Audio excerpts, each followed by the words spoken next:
Hi, everyone, and welcome to Remaking Tomorrow, a series of conversations about the future of teaching and learning.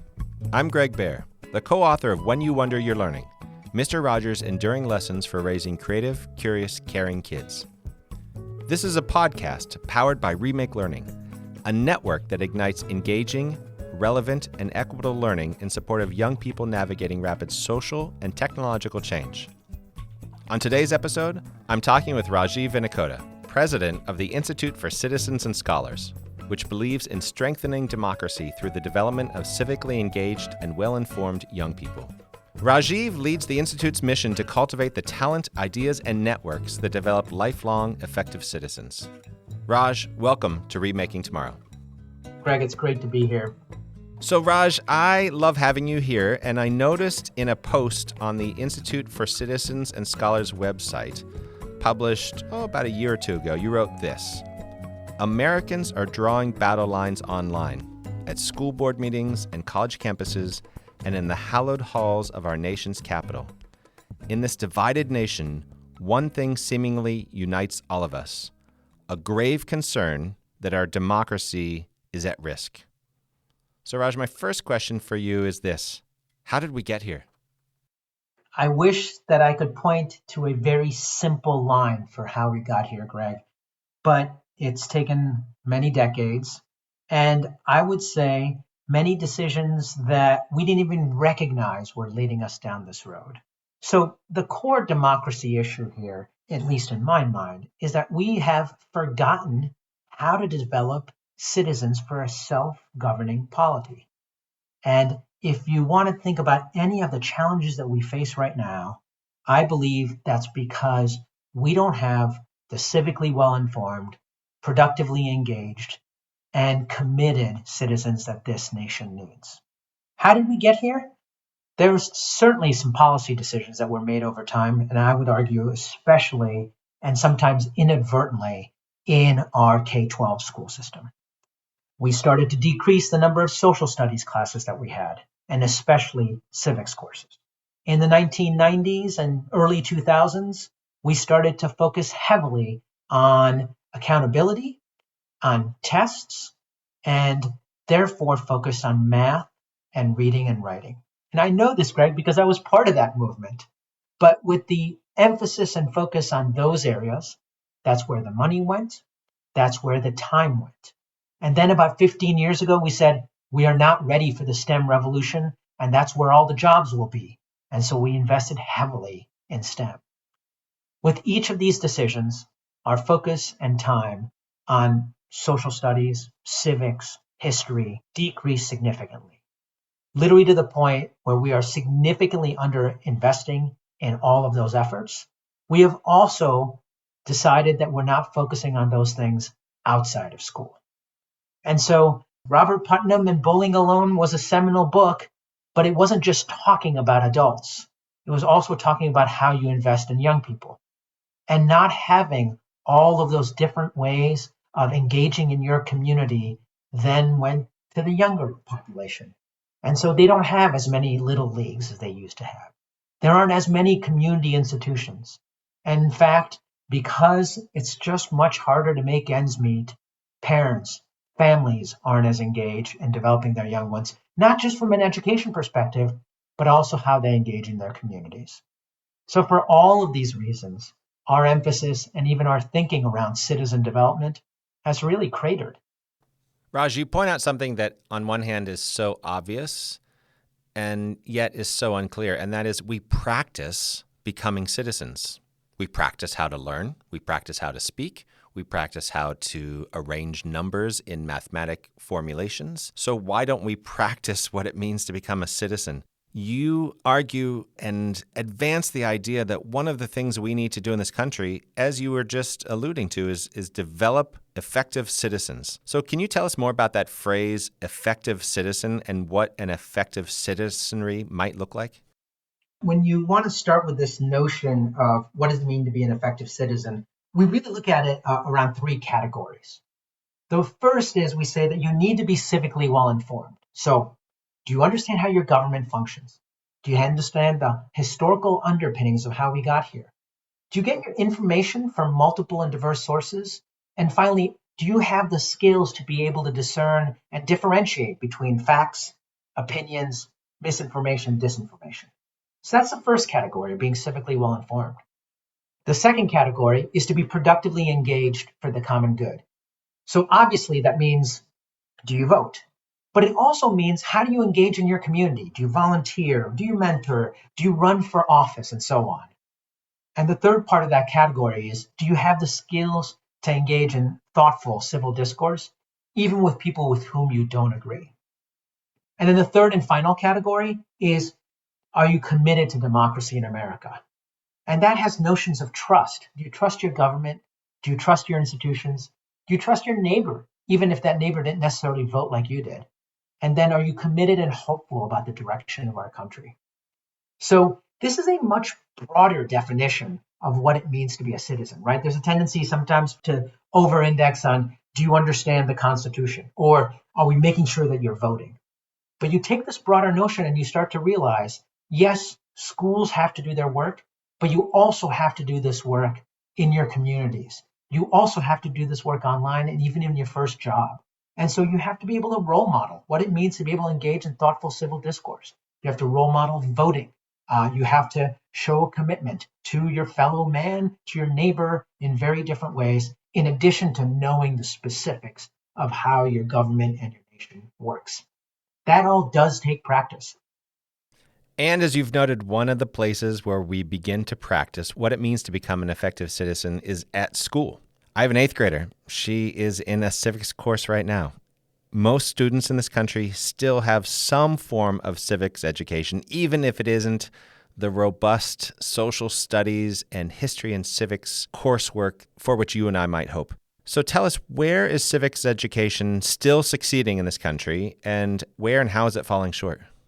Well, we're a long way from civics education succeeding in this country, Greg. We do have courses, and the good news is that over the last decade, there's been a recognition that we need to do more and to reinstate having civics requirement, both at the middle school and in the high school, so that there are new standards that have come in. Not surprisingly, those interventions or attempts have looked very different in different places. Certain states, for example, require you to take the naturalization exam and demonstrate that you can pass it. Others are much more input driven. You need to take 2.5 semesters of courses that focus around government and history and so on. I would say probably the most exciting movement and work that's happening is a consortium called the Educating for American Democracy Project. It started about 5 years ago, really developed a series of questions and historical understandings that we needed to teach. And they're more open-ended, and they require you not to just have rote learning, right? But rather understanding the arc of our nation and understanding where we are, what are the expectations and responsibilities of being a citizen and so on. What is your role? Who are great role models? So there is movement. There is a clear understanding. There are things that are happening at the local and in different states. We just need that to accelerate. So you've just identified a bright spot, educating for American democracy, the Educating for American Democracy Project. So if I'm listening to this pod, I'm driving in my car, I'm walking around my neighborhood, tell me, where can I go find information about this project? You can look it up online, the Educating for American Democracy Framework. It has a great starting point. It talks about the things that should be taught, and they're largely in open-ended questions and inquiry. You can take all that information. There are also a whole set of institutions led by my friends over at iCivics and Democracy Knowledge Project who are building out programming around that. But it can serve as a scaffolding. And in fact, there's a lot that you can even just do at home with your children. Raj, at the Institute for Citizens and Scholars, you do so many things, one of which is investing significantly in fellowships, in people, researchers and advocates who are as young as 14 to early stage academics to top-level state and university officials. Can you tell us more how and why you invest so much in people in this way? Sure. So we actually have a long history here at the Institute for Citizens and Scholars. We were founded in 1945. At that time, we were known as the Woodrow Wilson National Fellowship Foundation. And a number of deans of faculty across the country realized that we did not have enough professors to be able to teach all of the returning GIs. And so they came up with the idea of actually recruiting returning GIs with advanced degrees and convincing them to go into academia instead of the family business or corporate America. That was 1948. 1958, the Ford Foundation came and said, we really like the work that you're doing. You should expand the pipeline even further, and gave a significant amount of funding over the next 15 years so that this institution was literally selecting thousands of young people into fellowships to go into the professoriate. 1972, when that project came to an end, we decided to start focusing on getting more women and more minorities to come into the professoriate. And so we've been focused largely around higher education. However, we continue to keep focused around the notions of building talent into higher education. But with our two most well-known new programs, the Civic Spring Fellowships, we've said, let's go support young people directly who are doing civic engagement in their communities and support them not only with some funding, but also with communities of practice. And as we announced last year publicly, our College Presidents for Civic Preparedness, which supports college presidents in this work in higher education. In the end, we need to develop the talent to support them, to provide the air cover and their development so that they can be the leaders that our country needs. It's been a demonstrated outcome over now the 75-year history of our organization, and we continue to believe in it deeply. And as you invest in these people, I know your aspiration is for them to be even more civically well-informed, to be productively engaged, and to be hopeful about democracy, as you say at the Institute for Citizens and Scholars. So tell us more about an institute-supported initiative that makes you more hopeful about democracy and how that's spreading hope to others across this country. I shared with you earlier our college presidents' work. Let me give you a little more detail around this. After we decided to go in this direction as an organization, I started calling college presidents. This was in early 2021, and said, what do you do for civic preparation on your campuses? And I chose on purpose a very diverse, broad set of institutional leaders. And they kept telling me what they were doing, but they also kept telling me the two greatest challenges that we're facing in higher education. The first was that higher education's pendulum had swung too far to being viewed as a private good, and we needed to bring it back into balance. That colleges and universities also had a public good set of responsibility to develop its students into the citizens we need and to be bulwarks of democracy. But the second thing they kept telling us was that when they wanted to take bold steps in this area, that the pushback from stakeholders, from students, faculty, administrators, boards, donors, alumni, parents, policymakers, made it nearly impossible to sustain that work. So we said, would there be value in creating a coalition of the willing and creating collective power and air cover around this work? So we started engaging on this a few years ago. And last year, August 15th, we came out publicly with College Presidents for Civic Preparedness with 15 institution leaders who decided to focus around three major areas. The first, which we called Campus Call for Free Expression, was about reclaiming the narrative and the work around free expression and critical thinking on our campuses. And they wanted to take presidential priorities around ensuring that the notions of free inquiry and open thinking were basically pervading throughout the campus culture.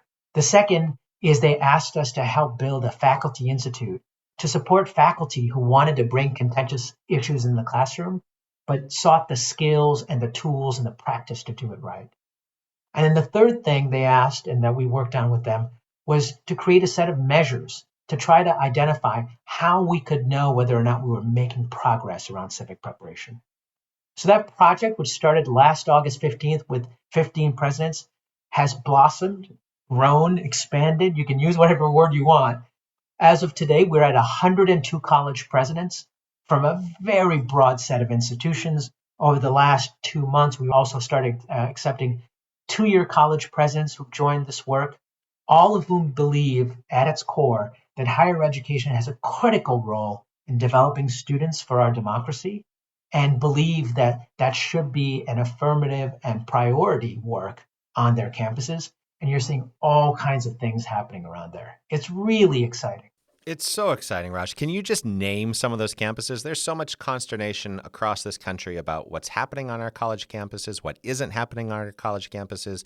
And this is exciting work. This is common ground work that we ought to be celebrating in higher education across America. Where are some of the places that this is happening? We've got, of course, most importantly, the University of Pittsburgh, also Benedict College, Claremont McKenna College, Cornell, Dartmouth, Denison, James Madison University, DePaul, Skidmore, University of Denver, University of Tulsa, Wellesley, Notre Dame, Georgetown, Montclair State, Howard, Rutgers. The list goes on and on. But it's, as you can tell, even from that small subset, it's public and privates, it's flagship state universities, regional state university, community colleges, historically Black institutions. You get schools that are very progressive to schools that are conservative. It's a real great way both of demonstrating the diversity of higher education, but also bringing all of them together in a shared enterprise is incredibly energizing. This is Greg Baer. I'm talking with Rajiv Vinnakota, president of the Institute for Citizens and Scholars. Raj, you've long been a leader. In 1998, you helped to found the Seed School in Washington, D.C., which is the nation's first urban public boarding school. So if you'll allow, I want to take a left, maybe a right-hand turn here. Tell us a little bit about that school, the Seed Foundation, and the network of college preparatory boarding schools that you still support today. Sure. Let's go back down memory lane, right, Greg? In 1998, my business partner, Eric Adler, and I founded the Seed School in Washington, D.C., the nation's first urban public boarding school. We literally chose our incoming class of seventh graders through a lottery, picking 40 ping pong balls out of a machine so that 20 boys and 20 girls could come and live with us 5 days a week, Sunday night through Friday afternoon, so that we could ensure that they could get the type of education supports so that they could be just amazing students. We grew that school from those 40 students to 350 grades 6 through 12 students, all coming from Washington, D.C., graduated that first class, and every single one of our students was accepted to four-year institutions. And we graduate, roughly speaking, about 50 to 60% of our students from those four-year institutions as well. There was so much demand that we started similar schools in Baltimore and Miami during my 18-year tenure. And we just opened a fourth school in LA a few years ago. And Greg, the driving force here was a simple one, that if we provided the kinds of support and frankly, both the access and constant connection with role models and making sure that they didn't run into all of the challenges that many of them did in their communities, that we could ensure that they would do just as well as, quote unquote, any other child. And we were able to demonstrate that. And we also got a chance to see society actually investing in our children in a way that we often talk about, but don't always do. And, you know, the stories and the connections that I built, and now our oldest students are themselves parents, are themselves sending their children to schools, employed, doing great things in Washington, D.C. and elsewhere. It's a joy to be able to connect with them. And Raj, for you, what's the through line that links your work with the Seed Foundation to your work today helping to develop effective citizens at the Institute for Citizens and Scholars?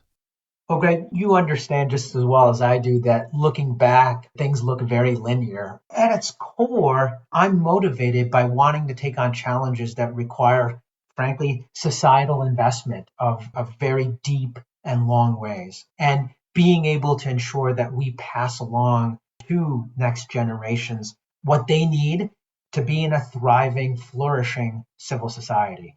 Part of my life was spent around educating students in middle school and in high school, and then also recognizing that pure academic education wasn't enough, that what we're actually trying to do is develop the sort of young people and adults who will be able to take all that we've done and continue on the trajectory of progressing our nation, making our nation more perfect every single day, and recognizing over the last 10 years that because of decades worth of lack of focus or lack of investment, that we need to do a better job of making sure that we're ready for self-government. Raj, you're a remarkable person who's done remarkable things. And so we've come to the point in the pod that we want to know a little bit more about you. So we're going to play a bit of a lightning round of questions here. First answers that come to mind. Are you ready to play? Let's go. First, as the son of a university professor and a second grade teacher, it's clear that education has probably always been important to you. So can you tell us about one teacher who made a lifelong impact on you? My 8th grade English teacher, Miss Kohler, was probably the most challenging teacher I ever had. And she really, really pushed me. But one of the things I appreciated is outside of that tough exterior, she really, really cared. And you always knew that. I learned more in that class than any other class in middle school and probably in most of high school. Raj, you studied molecular biology, along with public policy, to be sure, in your undergraduate years. So what's a lesson from biology that you carry with you in your work today? Oh, I think about what I learned in biology and science and frankly apply it every week because at its core, molecular biology and science is about developing hypotheses and testing them. And that's what I've been doing is I've had different hypotheses for how we think we should tackle these major challenges. We apply them, we rigorously measure them, try to understand whether or not things are working, and continually tweak it.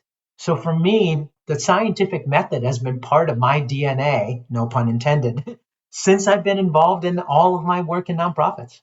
And Raj, you've been identified and celebrated by so many people across this country as an effective social entrepreneur. So what advice do you have for aspiring social entrepreneurs, especially in the education space?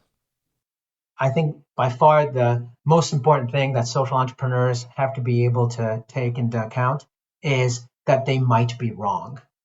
You have to bring humility and stubbornness in equal value to your work.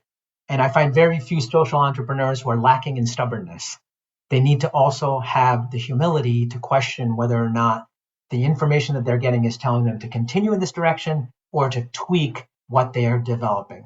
The best entrepreneurs, best social entrepreneurs, are the ones who can continually see what they're doing, learn from what they're doing, and tweak it to make it better.